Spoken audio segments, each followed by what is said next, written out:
ଯେତେବେଳେ ଅନେଇକି ନିଜ ମସ୍ତିଷ୍କଟାକୁ ହଲେଇଲେ ସେହି ସମୟରେ ତାଙ୍କ କାନରୁ ଗୋଟେ ମଣି ଖସି ଯାଇଥିଲା ଏବଂ ସେହି ମଣି ଯେଉଁ ସ୍ଥାନରେ ପଡ଼ିଥିଲା ସେହି ସ୍ଥାନଟିକୁ ଏବେ ମଣିକର୍ଣ୍ଣିକା ଘାଟ ନାମରେ ପ୍ରସିଦ୍ଧ। ସେହି ସ୍ଥାନ ମଣିକର୍ଣ୍ଣିକା ନାମରେ ସେହି ସ୍ଥାନ ପ୍ରସିଦ୍ଧ ହେଲା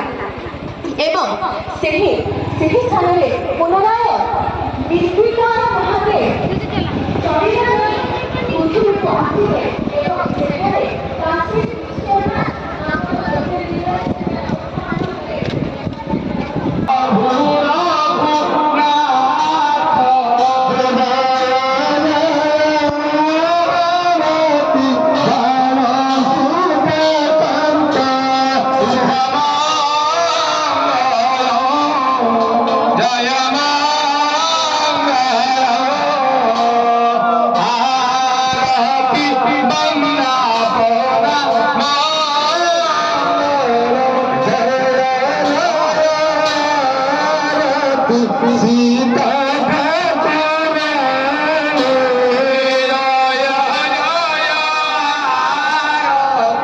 सीता ठाकुरानी